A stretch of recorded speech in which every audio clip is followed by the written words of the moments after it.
வணக்கம் cinema student, நான் உங்கள் கபிலன். இன்னைக்கு உண்டான கரண்ட் அஃபேர்ஸ் என்ன பார்க்க போகிறோம் அப்படின்னா, ஜனவரி 24, ஓகேவா, சனிக்கிழமை. ஸோ கரண்ட் அஃபேர்ஸ் ரொம்ப முக்கியம். நாங்கள் கொடுக்குற கரண்ட் அஃபேர்ஸ் எந்த அளவுக்கு இருக்கும் பார்த்தீங்கன்னா, எம்சிக்யூஸ் அண்ட் அதோட எக்ஸ்ப்ளனேஷன், இம்பார்ட்டன்ட் பாயிண்ட்ஸ் இது எல்லாமே கொடுப்போம். ஸோ கிட்டத்தட்ட டெய்லியும் ஒரு 15-18 கொஷின்ஸ் கிட்டத்தட்ட கொடுக்குறோங்கிறப்போ அது எல்லாமே கவர் ஆகிடும். ஸோ நாங்கள் வந்து மந்த்லி மேகசின்ஸ் வந்து ரிலீஸ் பண்ணுறோம். ஸோ பிடிஎஃப் ஃபார்மெட்டில் தான், அதாவது சாஃப்ட் காப்பி. ஓகே, உங்களுக்கு வேணுங்கிறவங்க கீழே கமெண்ட் பண்ணுங்கள். கீழே தர ஆஃபீஸ் நம்பர் கால் பண்ணி உங்களுக்கு அந்த மந்த்லி மேகசின் வேணும்னா நீங்கள் வாங்கிங்க. கிட்டத்தட்ட அதில் 450 எம்சிக்யூஸ் ப்ளஸ் அதோட எக்ஸ்ப்ளனேஷன்ஸ் இருக்கும். ஓகே, தமிழில் தான் இருக்கும். ரொம்ப ரொம்ப யூஸ்ஃபுல்லாக இருக்கும். ஸோ வாங்க இன்னைக்கு உண்டான கரண்ட் அஃபேர்ஸ் என்னென்னு பார்ப்போம். ஃபர்ஸ்ட் கொஷின் என்ன அப்படின்னா, லம்பாடா சமூகம் எந்த இந்திய மாநிலங்களில் முக்கியமாக காணப்படுகிறது? இந்த லம்பாடா சமூகம் அப்படிங்கிறது என்ன கம்யூனிட்டி? ஓகேவா, இதை கம்யூனிட்டின்னு சொல்லுவாங்க. இது ஒரு ட்ரைபல் கம்யூனிட்டி. லம்பாடா, LAMPADA, லம்பாடா. நான் ஏன் அடிக்கடி இந்த ஃபேக்ட்ஸை சொல்றேன் அப்படின்னா, உங்களுக்கு இந்த வீடியோவை கேட்க அந்த வார்த்தைகள் உங்க காதில் உச்சரிச்சுட்டே இருக்கும். இது எங்க இருக்காங்கன்னா, தெலுங்கானா மற்றும் ஆந்திர பிரதேசத்துல இருக்கு. ஓகேவா, இந்த லம்பாடா சமூகம், இந்த சுப்ரீம் கோர்ட் இது என்ன பண்ணியிருக்காங்க அப்படின்னா, ஒரு லாங் ஸ்டாண்டிங் பிரச்சனைகள் இருந்தது. ஷெட்யூல் ட்ரைபுக்குள்ள இந்த லம்பாடா கம்யூனிட்டிக்கு ஒரு ஸ்டேட்டஸ், அந்தஸ்து கொடுக்கணும் அப்படின்னு சொல்லிட்டு இந்த லம்பாடா கம்யூனிட்டியை என்னன்னு சொல்லுவாங்க அப்படின்னா, சுகைலீஸ் அண்ட் பஞ்சாராஸ் அப்படின்னு சொல்லுவாங்க. இந்த லம்பாடா கம்யூனிட்டிய சுகைலீஸ் அண்ட் பஞ்சாராஸ்ன்னு சொல்லுவாங்க. ஓகேவா, இவங்க எங்க இருந்து வந்திருப்பாங்க அப்படின்னு பாத்தீங்கன்னா, ராஜஸ்தான்ல இருந்து குடிபெயர்ந்திருப்பாங்க. ஓகேவா, ராஜஸ்தான்ல இருந்து குடிபெயர்வாங்க. இவங்க ஒரு செமி நொமேடிக் பர்சன். செமி நொமேடிக்னா என்ன?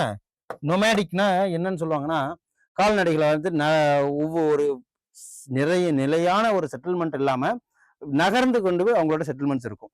அதான் செமி நொமேடிக் செட்டில்மெண்ட். ஸோ இவங்க கொடுக்கறதா இந்த தெலுங்கானா மற்றும் ஆந்திர பிரதேசல இருக்காங்க. மெயின்லி அவங்க எதை ஸ்ப்ரெட் பண்றாங்கன்னா, தெலுங்கானா அண்ட் ஆந்திர பிரதேஷ் தான் இருக்காங்க. ஸோ இவங்க மார்வார் ரீஜியன், ஓகேவா, ராஜஸ்தான் மார்வார் ரீஜியன்ல இருந்து இவங்க பிரிஞ்சவங்க தான். ஓகேவா, இவங்க என்ன லாங்குவேஜ் பேசுறாங்க அப்படின்னா, கோர்போலி அப்படிங்கிற ஒரு லாங்குவேஜ் பேசுவாங்க. கோர்போலி லாங்குவேஜ பேசுறவங்க தான் இவங்க. ஸோ இதெல்லாம் வந்து தெரிஞ்சுக்க, நமக்கு சிலபஸ்ல இருக்கு. ஓகேவா, ஹிஸ்டரியில இருக்கு. அட் த சேம் டைம் யூபிஎஸ்லயும் இருக்கு, டிஎன்பிஎஸ்லயும் இருக்கு, யூபிஎஸ்லயும் இருக்கு. ஸோ இதெல்லாம் தெரிஞ்சு வச்சுக்கிறது ரொம்ப நல்லது. எக்ஸாம் பாயிண்ட் ஆஃப் வியூல ரொம்ப ரொம்ப முக்கியம்.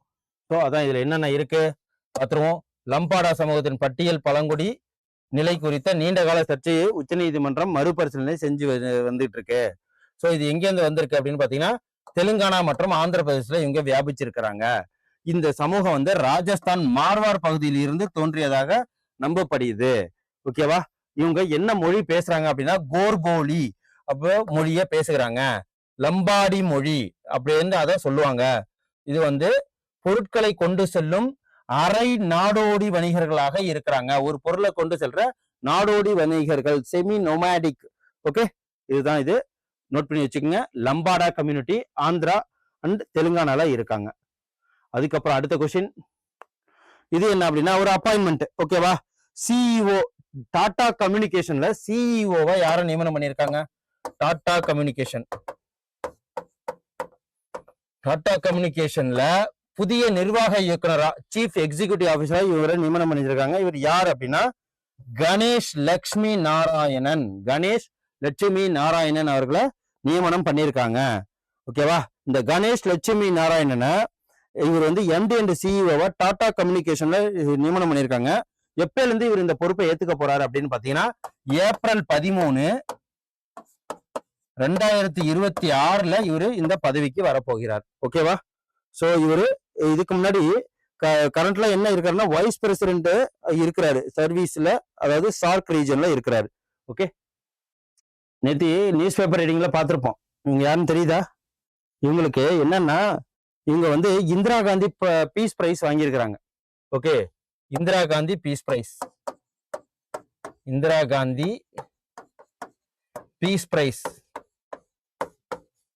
ஓகேவா, இந்திரா காந்தி பீஸ் பிரைஸ் வாங்கியிருக்கிறாங்க. எதுக்காக இவங்களை செலக்ட் பண்ணிருக்காங்க அப்படின்னா, டிஸ்ஆர்மமெண்ட் அண்ட் டெவலப்மெண்ட் ஃபார் 2025. டிஸ்ஆர்மமெண்ட்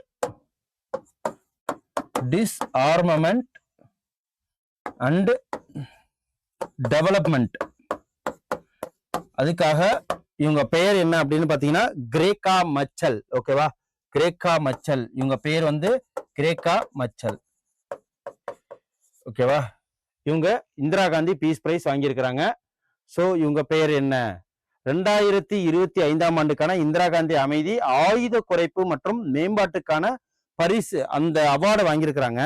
இவங்க எந்த நாட்டை சேர்ந்தவங்க? கிரேக்கா மச்சல் அப்படின்னு பாத்தீங்கன்னா கிரேக்கா மச்சல் அவங்க வந்து மொசாம்பிக். ஓகேவா, மொசாம்பிக்கை சேர்ந்தவங்க. ஓகே, இவங்க இந்த அவார்டு வந்து 1 crore பிரைஸ் உண்டு. அதுக்கப்புறம் வந்து சைட்டேஷன் டிராஃபி கொடுப்பாங்க. அதுக்கப்புறம் இவங்க எஜுகேஷனுக்காக, ஹெல்த்துக்காக, நியூட்ரிஷனுக்காக, எக்கனாமிக்ஸ் எம்பவர்மெண்ட்டுக்காக, ஹியூமானிட்டேரியன் மனித செயலுக்காக இவங்களை சூஸ் பண்ணியிருக்காங்க. ஓகேவா, so national security advisor Shivshankar Menon இவங்களை வந்து சூஸ் பண்ணியிருக்கிறாங்க. ஸோ அதுதான் இவங்க வந்து மொசாம்பிக் சேர்ந்தவங்க. எந்த நாட்டை சேர்ந்தவங்க அப்படின்னா மொசாம்பிக். ஸோ இதை தெரிஞ்சுக்கங்க. ஓகே,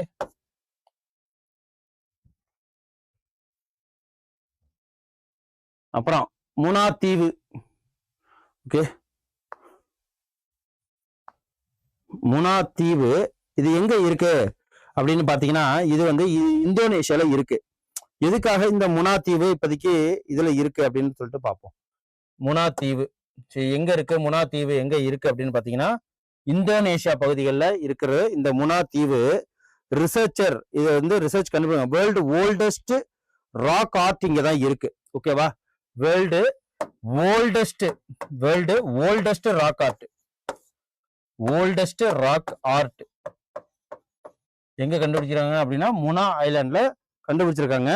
என்ன அப்படின்னா பெயிண்டட் ஹியூமன் ஹேண்ட் அவுட்லைன். அதுக்கப்புறம் அந்த கேவ்ல இருக்கு, முனா ஐலாண்ட்ல கேவ்ல இருக்கு. இதோட வருஷம்னு பாத்தீங்கன்னா 67,800 இயர்ஸ். ஓகேவா, இயர்ஸ் கொண்டது. ஸோ அதனாலதான் இந்த முனா ஐலாண்ட் எங்க இருக்கு அப்படின்னா சவுத் ஈஸ்ட் சுலவேசி ப்ராவின்ஸ்ல இருக்கு இந்தோனேஷியால. ஸோ கிட்டத்தட்ட அது பரப்பளவு மட்டுமே 1704 ஸ்கொயர் மீட்டர் இதை கொண்டதுதான் இந்த முனா ஐலாண்டு தீவு. ஓகே, முனா island rich culture, natural beauty, forest and clean beaches இதுல இருக்கு. ஸோ இதை தெரிஞ்சுக்குங்க. அது எல்லாமே இதுல சொன்னது எல்லாமே இதுல இருக்கு. ஸோ உங்களுக்கு பிடிஎஃப் என்ன பிடிஎஃப்னு வந்து கமெண்ட் பண்ணுங்க. பிடிஎஃப் நான் இதுல அட்டாச் பண்ணி விடுறேன். ஓகே,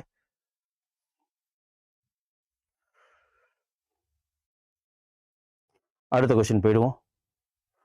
நேஷனல் கேர்ள் சைல்டு டே. ஓகேவா, நேஷனல் கேர்ள் சைல்டு டே 2026 எப்ப? ஒவ்வொரு வருஷமும் எப்ப கொண்டாடுறோம்? நேஷனல் தேசிய பெண்கள் குழந்தைகள் தினம் ஜனவரி 24. ஜனவரி 24 தான் national girl child day. So இது national girl day celebrate every year on January 24.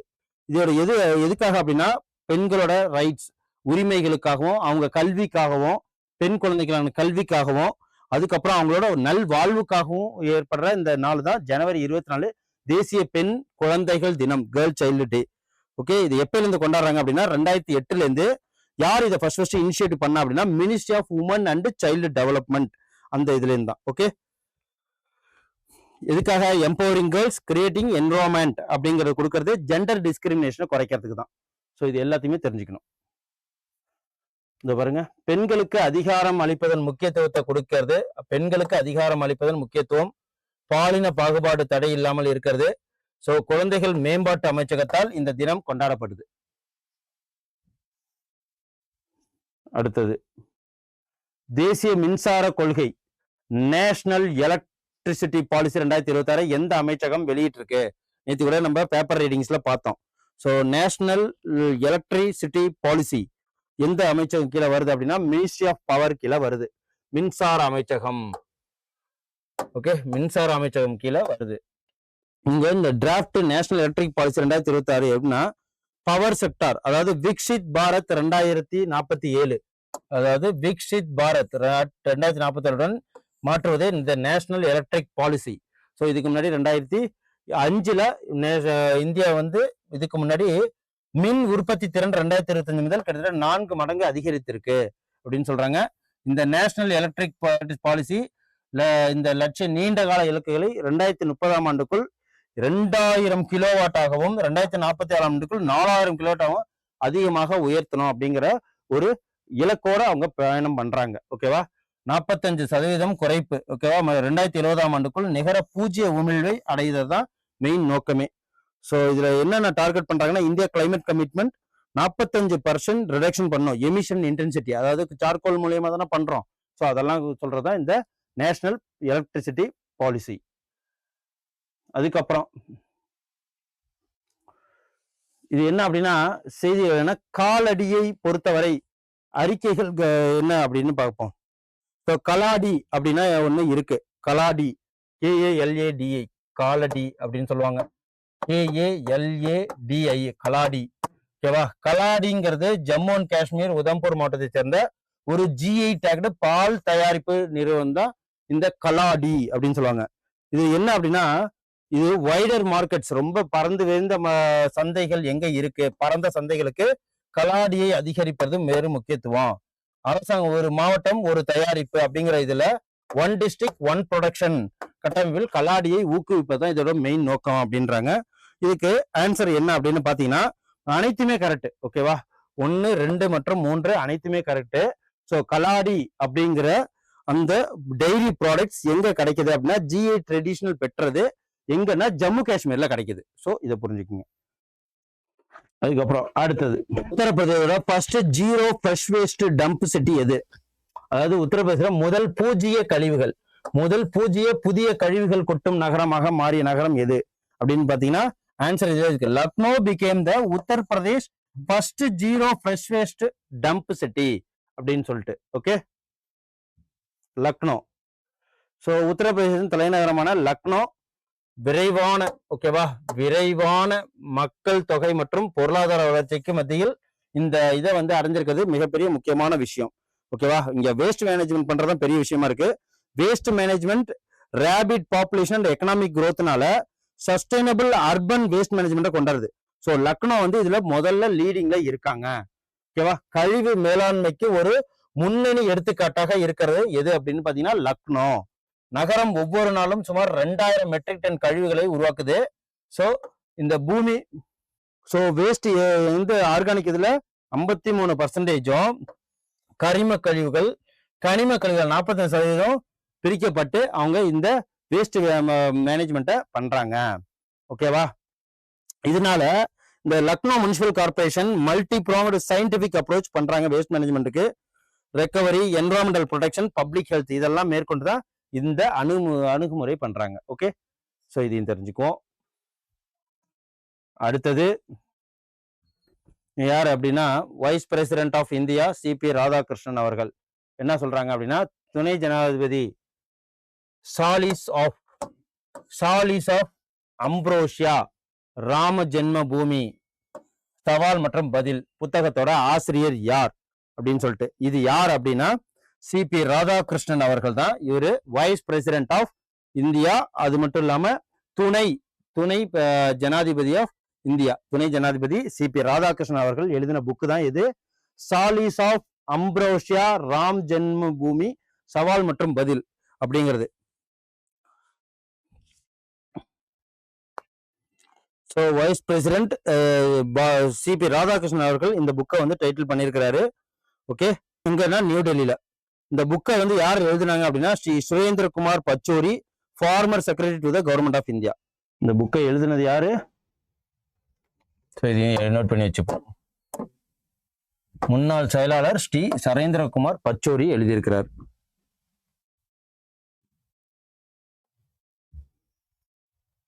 அடுத்தது கொஸ்டின், இது எத்தனாவது கொஸ்டின்ஸ் இருக்குன்னு நினைக்கிறீங்க அப்படின்னு பாத்தீங்கன்னா, இது 10வது கொஸ்டின்ஸ். ஓகேவா, இன்னொரு 8 கொஸ்டின்ஸ் இருக்கும். 10வது கொஸ்டின்ஸ், இந்தியா ஆப்கானிஸ்தானுக்கு மனிதாபிமானம் மருத்துவ உதவியை வழங்கியது. இந்த உதவியின் தன்மை என்ன அப்படின்னு பாத்தீங்கன்னா, cancer medicine. So 7.5 ton cancer medicine கொடுத்தாங்க. ஓகேவா, எவ்வளவுன்னா 7.5 டன்னுக்கு. யாருக்கு? இந்தியா ஆப்கானிஸ்தானுக்கு மனிதாபிமான மருத்துவத்துல இது கொடுத்துருக்காங்க. ஸோ இந்த மருந்து 7.5 டன் எடையுள்ள புற்றுநோய் மருந்துகள் தான் வழங்கியிருக்கிறாங்க ஆப்கானிஸ்தானுக்கு. So India delivered 7.5 tonne life saving எங்கன்னா காபூல் அனுப்பிச்சு வச்சிருக்காங்க. எதுக்காக அப்படின்னா மனிதாபிமானத்துக்காக. ஸோ கேன்சர் சிகிச்சைக்கு பற்றாக்குறையை எதிர்கொள்ளும் ஆப்கானிய புற்றுநோய் நோயாளிகளுக்கு ஆதரவு அளிக்கிறதுக்காக தான்.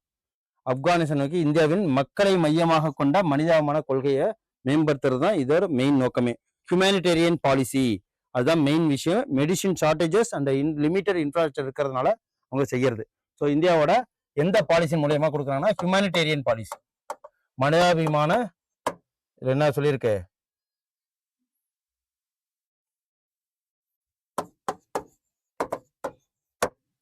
Humanitarian policy. Banaras lit festival, அப்புறம் நமிதா கோகலே. இது என்ன அப்படின்னா Bharatendu Harishchandra lifetime achievement award, 2 Banaras lits festival book award 2026 கொடுத்துருக்காங்க. யாருக்கு அப்படின்னு பாத்தீங்கன்னா நமிதா கோகலே அவர்களுக்கு கொடுத்துருக்காங்க. நமிதா கோகலே அவர்களுக்கு 2வது பனாரஸ் லிட் ஃபெஸ்ட் புத்தக விருதுகள் வெல்லும் நிகழ்ச்சியில ஸ்ரீ ஹரிச்சந்திரா வாழ்நாள் சாதனையாளர் விருதை யார் வாங்கியிருக்காங்க அப்படின்னு பாத்தீங்கன்னா நமிதா கோகலே அவர்களுக்கு வழங்கப்பட்டிருக்கு. எந்த புக்குக்காங்கன்னா பனாரஸ் ஃபிட் ஃபெஸ்டிவல்ல இந்த நமிதா கோகலே அவர்களுக்கு இந்த பரிசு வளர்ந்திருக்காங்க, ஹரிச்சந்திரா. ஸோ இவங்க எதுக்காகனா இவங்க வந்து ஒரு நாவல் எழுத்தாளர், dream of passion and cult classic அப்படிங்கிற புக்குக்காகவும் இந்த Bharatendu Harishchandra lifetime achievement award இவங்களுக்கு வளர்ந்திருக்காங்க. Okay, English, Hindi and Indian language லிட்ரேச்சர்களுக்கு இது வழங்கப்படுது. ஸோ இது ஜனவரி 30 டு பிப்ரவரி 1 இதை வந்து இந்த ஃபெஸ்டிவல் ஹோல்ட் பண்ணுவாங்க, பனாரஸ் லிட்ரேச்சர் ஃபெஸ்டிவல். ஸோ அதில் தான் இவங்களுக்கு வழங்கப்படுது. Okay, press conference. இது என்ன அப்படின்னா பாரத் ரங் மகோத்சவ். ஓகேவா, பாரத் ரங் மகோத்சவ் எந்த நிறுவனத்தால் ஏற்பாடு செய்யப்பட்டிருக்கு? ஸோ பாரத் ரங் மகோத்சவ் 2024 யாரால ஏற்பாடு பண்ணியிருக்கு அப்படின்னா national school of drama. So இதுலயே இருக்கும் international festival, national school of drama இருக்கு பார்த்தீங்களா, நேஷனல் ஸ்கூல் ஆஃப் டிராமா, அதாவது தேசிய நாடக பள்ளி, நேஷனல் ஸ்கூல் ஆஃப் டிராமா மூலியமா ஏற்படுத்துறது தான் இந்த பாரத் ரங் மகோத்சவ். இது 27 ஜனவரியிலிருந்து 20 பிப்ரவரி வரைக்கும் இந்த நேஷனல் ஸ்கூல் ஆஃப் டிராமாவில் இந்த ஃபெஸ்டிவலை ஆர்கனைஸ் பண்றாங்க. So first time all 7 continent இதுல ரெப்ரசென்ட் பண்றாங்க. பாரத் ரங் மகோத்சவ் 2026. ஸோ இது கிட்டத்தட்ட இந்த ஃபெஸ்டிவல் எங்கெங்கெல்லாம் நடக்க போகுது அப்படின்னு பாத்தீங்கன்னா 40 லொகேஷன்ல கிட்டத்தட்ட நடக்க போகுது. ஓகே, ஸோ இது ஒரு கிராண்ட் ஃபெஸ்டிவல் ஆஃப் இந்தியா. 227 இந்திய தயாரிப்புகளும் 228 மொழிகளில் 12 சர்வதேச தயாரிப்புகளும் இதுல இந்த ஃபெஸ்டிவல்ல இடம்பெறும். ஸோ இதையும் பாத்துங்க, பாரத் ரங் மகோத்சவ் 2026.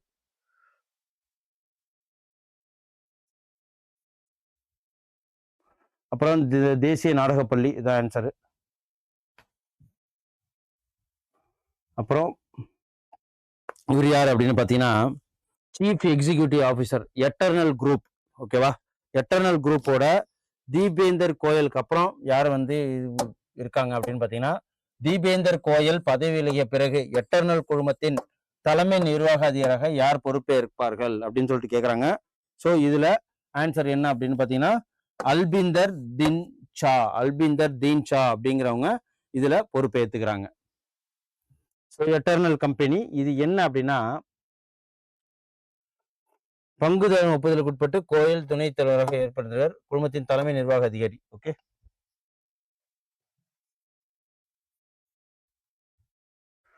அதுக்கப்புறம் பாருங்க tobacco products Odisha ban. Odisha மாநிலத்துல டொபாக்கோ சேல் பண்ணக்கூடாதுன்னு பேன் பண்ணிட்டாங்க. ஓகே, எதெல்லாம் அப்படின்னா குட்கா, பான் மசாலா மற்றும் அனைத்து புகையிலும். ஒடிசா மாநில சுகாதாரத்துறை சமயத்தில் எந்த பொருளை முழுமையாக தடை செஞ்சிருக்கு அப்படின்னு பாத்தீங்கன்னா ஸோ இதுல எல்லாத்தையுமே ஓகேவா, குட்கா, பான் மசாலா, அனைத்து புகையிலை நிக்கோட்டின் பொருட்களையும் எந்த ஒரு கடைகளையும் விற்கிறதுக்கு தடை விதித்திருக்காங்க. Okay, Odisha has banned manufacture, sale, storage, distribution of gutka, pan masala, all tobacco, nicotine products. So இதுதான் சொல்லியிருக்காங்க.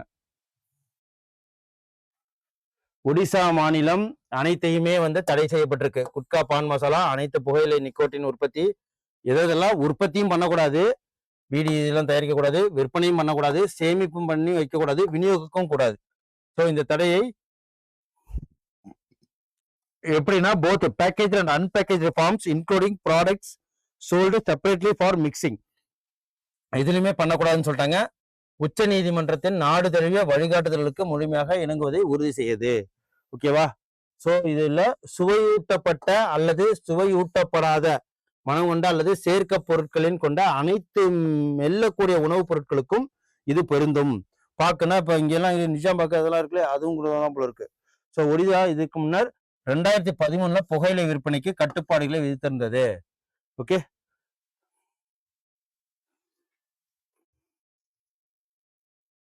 அதுக்கப்புறம் என்னன்னா ராஜஸ்தானில் புதிதாக உருவாக்கப்பட்டு வரும் உயிரியல் பூங்கா எங்க அமைஞ்சிருக்கு அப்படின்னு பாத்தீங்கன்னா இது வந்து ஆழ்வார்ல அமைஞ்சிருக்கு. ஓகேவா?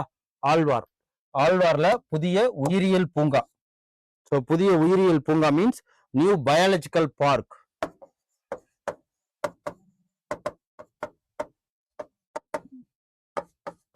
நியூ பயாலஜிக்கல் பார்க் எங்க அப்படின்னா ஆழ்வார்ல, ராஜஸ்தான். இது எங்க இருக்கு அப்படின்னா ராஜஸ்தான்ல இருக்கு. ஸோ ஆழ்வார் பயாலஜிக்கல் பார்க் இது வந்து எங்கன்னா கேட்டி அப்படிங்கிற ஏரியால இதை வந்து இது பண்றாங்க. இது என்னன்னா 100 ஹெக்டேர்ஸ்ல 300% ஜூ ஃபெசிலிட்டிஸும் 17% கிரீன் ஸ்பேஸும் இருக்கும். ஓகே, ஸோ இதுதான் இந்த பூங்கா. சுமார் 100 ஹெக்டேர்ல இது எங்க திறக்க போறாங்க அப்படின்னு பாத்தீங்கன்னா காட்டி ஏரியால 100 ஹெக்டேர் பரப்பளவுல இதை அமைக்க போறாங்க. 30% உயிரியல் பூங்காவும் 70% பசுமை பகுதிக்கும் ஒதுக்கப்படுறதா சொல்லியிருக்கிறாங்க. ஸோ இதுல எத்தனை இது இருக்கும் அப்படின்னு பார்த்தீங்கன்னா சிங்கம், புலி அப்படிங்கிற மாதிரி 400க்கும் மேற்பட்ட வனவிலங்குகள், ஸோ 81 இனங்களை இதுல கொண்டு வந்து விட போறாங்க இந்த ஜுவாலஜிக்கல் பார்க்ல. இதுல வந்து பார்வையாளர்கள் எல்லாத்தையும் பார்க்கலாம். இந்த பூங்கால ஒரு மீட்பு மையம் மற்றும் ஒரு நவீன கால்நடை மருத்துவமனையும் இதுல திறந்து போறாங்க. ஸோ பயாலஜிக்கல் பார்க்கு பாத்துக்கங்க, மாடர்ன் வெட்டினரி ஹாஸ்பிட்டல், அதுக்கப்புறம் டூரிசத்தை இது மேம்படுத்துறதுக்காக எங்க ராஜஸ்தான்ல ஆழ்வார் பகுதியில. அதுக்கப்புறம் இதுல என்ன சொல்லியிருக்காங்க அப்படின்னு பாத்தீங்கன்னா ஏஐ இன்னோவேஷன் சிட்டி, அதாவது டாடா குரூப் பிளான் பண்ணிட்டு இருக்கான். கிட்டத்தட்ட 11 பில்லியன். ஓகேவா? டாடா குழுமம் மகாராஷ்டிராவில் எந்த திட்டங்கள் கிட்டத்தட்ட 11 பில்லியன் டாலர் முதலீட்டுல என்ன செய்ய திட்டமிட்டிருக்காங்கன்னா AI innovation city. Okay, AI innovation city, அதாவது செயற்கை நுண்ணறிவு கண்டுபிடிப்பு நகரம், ஏஐ நுண்ணறிவு சிட்டியை பண்ண போறாங்க டெவலப் பண்றதுக்கு டாடா குரூப். இதுல என்னென்னலாம் இருக்கும் அப்படின்னு பாத்தீங்கன்னா இந்த சிட்டி ஃபோக்கஸ் பண்றது artificial intelligence, data centre, semiconductor related service. So இது அனைத்துமே பண்றதுதான் இது. ஸோ இந்த நகரம் செயற்கை நுண்ணறிவு ஏஐன்னு சொல்லுவாங்க, ஆர்டிபிஷியல் தரவு மையங்கள், டேட்டா சென்டரு, அதுக்கப்புறம் வந்து குறைகடத்தி தொடர்பான சேவைகள், அதாவது செமிகண்டக்டர் சர்வீஸை இதுல வந்து இந்த நகரத்துல மேம்பட போறாங்க. AI innovation city. ஓகேவா? கிட்டத்தட்ட எவ்வளவுனா 11 பில்லியன். 1 பில்லியன்னாலே எத்தனை 1000 கோடியா பாத்துக்குங்க. எங்க அப்படின்னா நவி மும்பை சர்வதேச விமான நிலையத்திற்கு அருகில் ஒரு மூலாபாய ஸ்ட்ராட்டஜிக் இடத்துல இதை திறக்க போறாங்க. ஓகேவா? இந்த ப்ராஜெக்ட் மெயினா எதுக்கு அப்படின்னா இந்தியாவை global hub for next generation டெக்னாலஜியா மாத்தணுங்கிறது தான். ஓகே, இந்த Tata group commitments India digital and technological டிரான்ஸ்ஃபர்மேஷனை கொண்டு வரதுக்கு தான் இதை முன்மொழிகிறாங்க. நன்றி, வணக்கம். Send a map. You dare to dream, we care to accomplish.